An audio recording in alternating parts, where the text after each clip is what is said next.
maksiat itu ada aja penghalangnya. Ada aja penghalangnya. Saya manusia biasa, pernah ingin melakukan maksiat? Ya pernah. Semoga Allah mengampuni saya. Tapi sometimes saya ini ketika melakukan maksiat, ada aja gitu, halangannya itu ada aja. Tiba-tiba dipanggil, tiba-tiba ditelepon, tiba-tiba begini. Perasaannya, saya bersyukur banget itu tuh dijaga sama Allah. Salah satu bentuk penjaganya gitu, kita disibukkan gimana caranya biar maksiat itu gak jadi. Dan ketika maksiat itu gak jadi, maka tadi niat buruknya langsung berubah jadi pahala. Di dalam hadis Nabi Shallallahu Alaihi Wasallam, kalau misal teman-teman pernah baca, pernah ngafalin Arba'in Nawawi, di situ juga ada.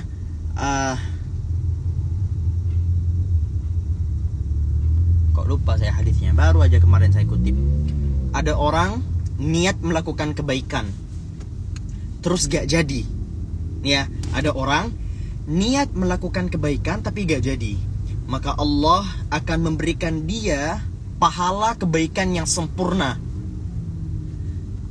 Itu case yang pertama. Case yang kedua, ada orang yang niat melakukan kebaikan terus jadi. Maka kebaikan pahala yang sempurna tadi itu Allah akan lipatkan. Jumlah lipatannya itu luar biasa, sebanyak-banyaknya, sampai kita sebagai manusia itu ngerasa kayak, ih, padahal amal yang kulakukan segini. Kenapa ketika Allah SWT tampakkan kepada kita amal-amal kita itu luar biasa banyaknya. Yang ketiga, niat buruk. Ada orang pengen melakukan keburukan, gak jadi. Itu Allah akan ubah niat buruk tadi yang gak jadi, itu menjadi pahala kebaikan yang sempurna. Bayang loh. Aduh ya Allah.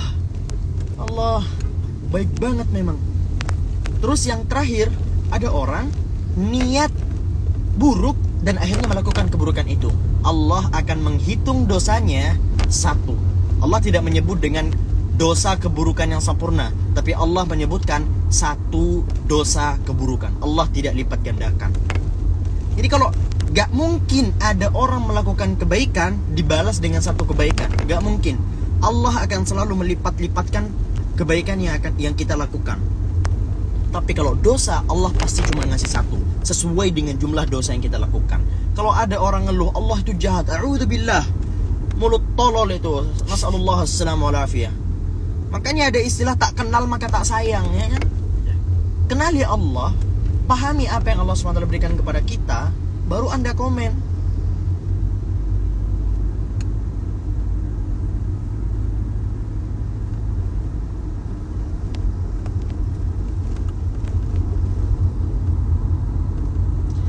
Sarono Jiwo, apa Sarono? Nama perumahan. Sarono Jiwo.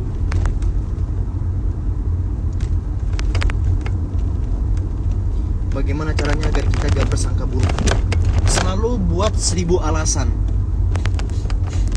Selalu buat 1000 alasan. First of all, Allah SWT kan berfirman dalam Al-Quran, Ya ayyuhalladzina amanu ijtanibu katsiran minadh-dhann inna ba'dadh-dhanni itsm. Ya kan? Wahai orang-orang beriman, jauhilah kebanyakan dari prasangka, karena sesungguhnya sebagian dari prasangka itu dosa. Jadi Allah SWT seakan-akan membagi, ada prasangka yang baik, ada prasangka yang buruk. Sepakat? Ada prasangka yang baik, ada prasangka yang buruk. Prasangka yang buruk pun tidak selamanya terhitung dosa. Sebagian ulama menyebutkan inna ba'dadh-dhanni fitnah, bukan fitnah, fitnah. Dalam artian kecerdasan. Nih, kamu adalah seorang bos suatu perusahaan, suatu restoran. Terus ada kasir kamu nih, kamu punya kasir. Nah, setiap hari duit yang ada di kasir itu berkurang. Terus kamu seakan-akan bilang Allah melarang saya suudzon. Kamu bukan orang hebat itu. Saya mau husnudzon sama kasir saya gak mungkin mencuri. Padahal jelas-jelas duitnya berkurang terus. Maka ulama juga menyebutkan sebagian dari prasangka-prasangka itu merupakan bentuk kecerdasan seorang manusia, fitrah. Memang kita harus suudzon pada momen-momen seperti itu. Kamu mau lagi perang nih sama musuh, terus kamu husnudzon terus sama musuh. Jangan dong. Mati kamu. Nah, jadi ada batasannya.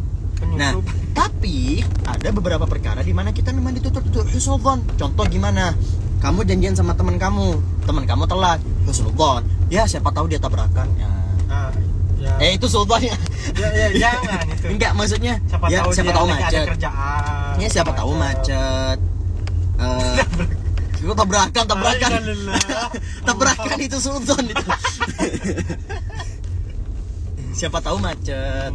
Siapa tahu tadi ketemu siapa gitu kan ya. Ya gitulah. Masih menyelesaikan kerjaan dulu mungkin ya. Jadi sometimes memang kita harus husnudzon, sometimes memang harus suudzon. Ya aku seujung gak mau ketabrak. Enggak, itu maksudku tuh Iya refleksi.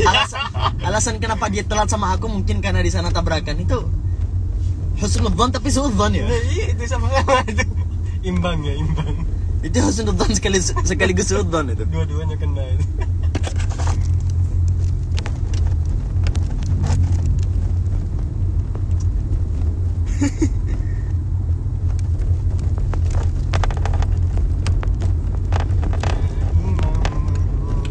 Dan kemarin di TikTok ada yang bilang, ada yang posting berbagi sejadah itu tidak diperbolehkan.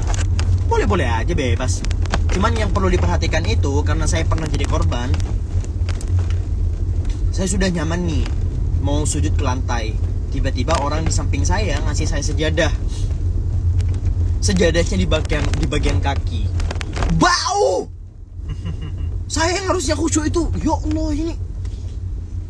Aduh, dikasih di bagian kakinya itu loh, ngerti kan? Saya bukan jijik sama kakinya dia, tapi maksudnya Aromanya.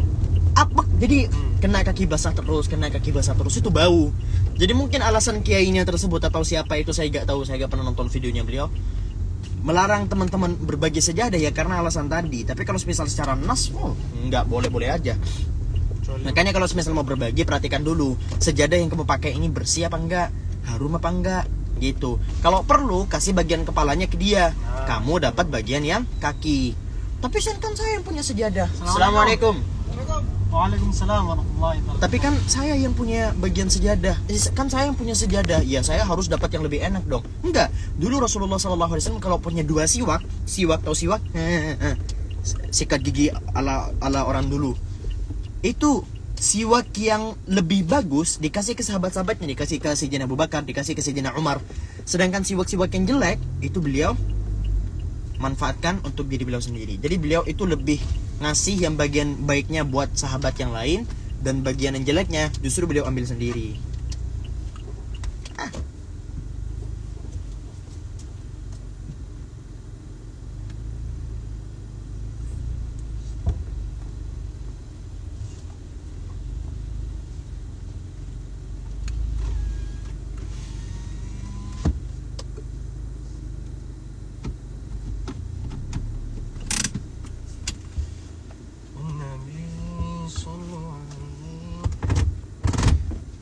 Kan sujud harus lebih rendah dari kaki. Kak, kita ngomongin sejadah, Kak. Kita ngomongin sejadah, Kak, bukan ngomongin apa. Ya Tuhan.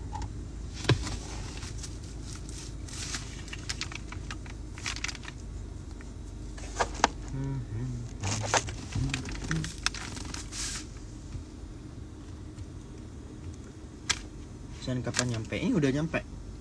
Cuman males keluar aja. Biasa kalau saya sih.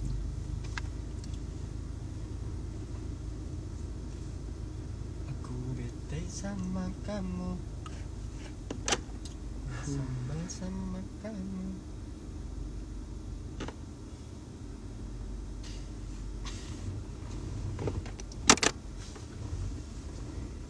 Ya Imam.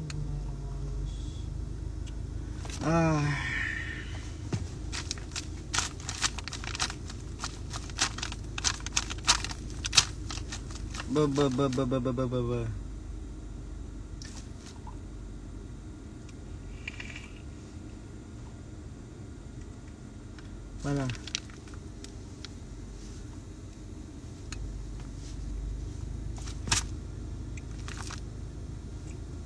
Boleh gak sih dengerin musik? Khilaf, mu'tabar bainal ulama. Gimana cara nyebutnya? Kalau semisal ditanya lebih baik, ya lebih baik jangan lah. Kalau lebih baik jangan.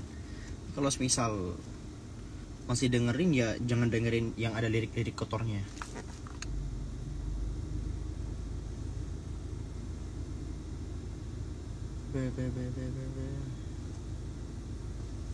Sudah ya, malas saya. Sudah bosan saya nge-live. Thank you so much. Subhanakallahumma bihamdika asyhadu an la ilaha illa anta astaghfiruka wa atubu ilaik.